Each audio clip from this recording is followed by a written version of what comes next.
সবাইকে আন্তরিক শুভেচ্ছা। আশা করি আপনারা সকলেই ভালো আছেন। আজকে প্রাথমিক, উচ্চ প্রাথমিক, নবম, দশম, একাদশ, দ্বাদশ গ্রুপ সি-ডি এর সবথেকে মহাগুরুত্বপূর্ণ তথ্য প্রদান করার চেষ্টা করছি।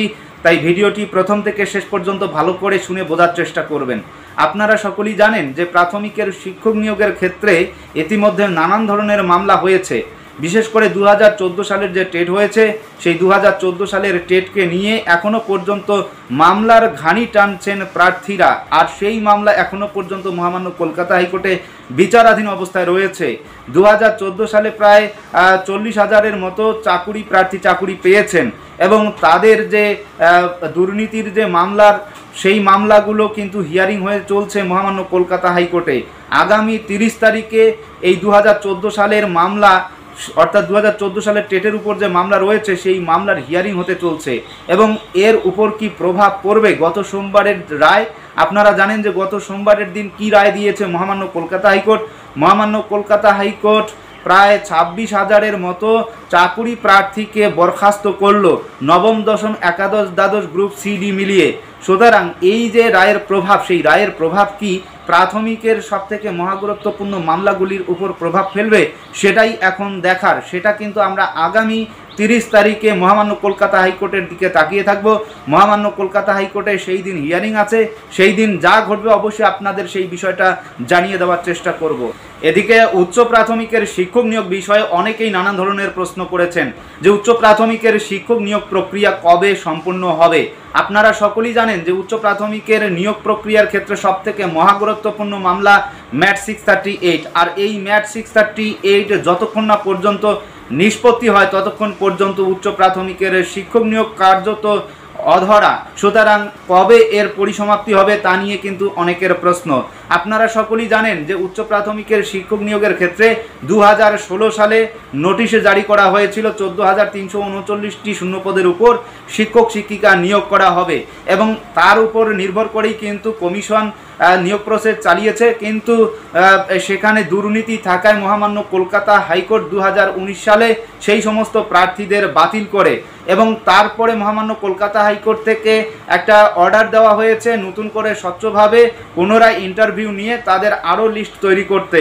তো সেই মোতাবেক এসএসসি প্রায় 14,339টি শূন্যপদের উপর নিয়োগ প্রসেস চালায় এবং তার উপর ভিত্তি করে ইতিমধ্যে অনেকেই দুর্নীতি দেখতে পেয়েছেন বা সেই লিস্টে অনেক দুর্নীতি রয়েছে, অস্বচ্ছ রয়েছে এবং নানান ধরনের প্রশ্ন রয়েছে।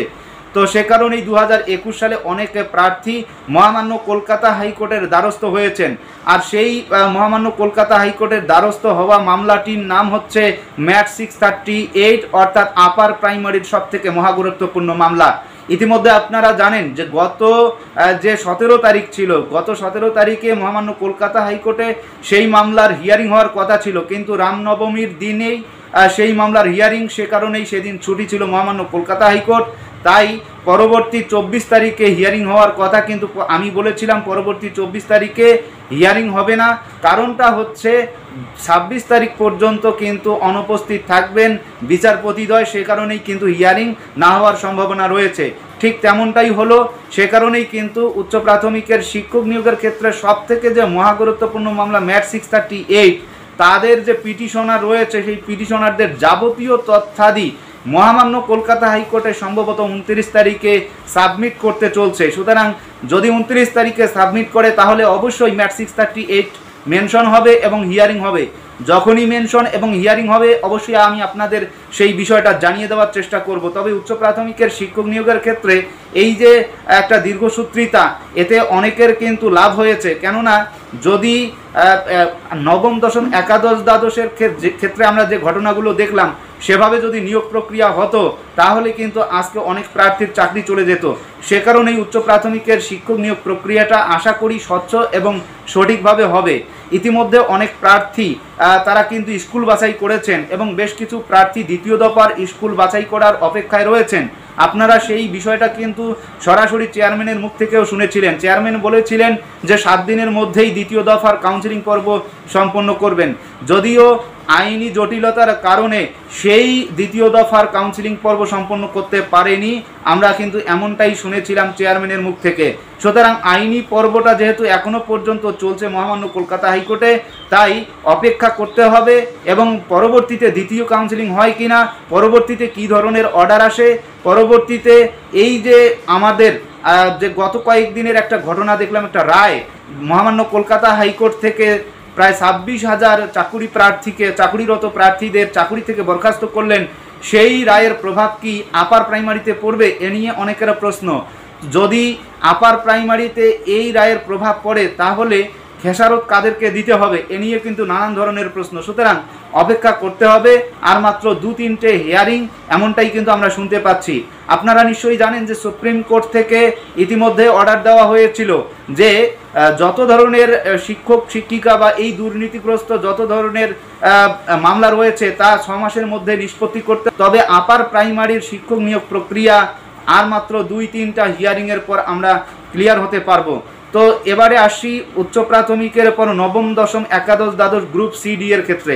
আপনারা সকলেই জানেন যে গত সোমবারের দিন মহামান্য কলকাতা হাইকোর্ট থেকে একটা অর্ডার দেওয়া হয়েছিল প্রায় 25,753 জন চাকুরিরত প্রার্থীদের চাকুরি থেকে বরখাস্ত করার অর্ডার দেখেছেন আপনারা। সুতরাং এর মাঝেই কিন্তু আর একটা বড় খবর শোনা গেল যে পশ্চিমবঙ্গ সরকার, এসএসসি, সেই সঙ্গে মধ্যশিক্ষা পর্ষদ, তারা আজ বুধবারের দিন কিন্তু মহামান্য কলকাতা হাইকোর্টের রায়কে চ্যালেঞ্জ করে সুপ্রিম কোর্টে চলে গেল, অর্থাৎ সুপ্রিম কোর্টে মামলা দায়ের করলো। এই সুপ্রিম কোর্টে মামলা যদি দায়ের করে তাহলে কতদিন লাগবে এর হিয়ারিং হতে? আপনারা সকলেই জানেন যে এই মামলার হিয়ারিং যত দ্রুত হবে ততই মঙ্গলকর হবে বলে অনেকের অনুমান।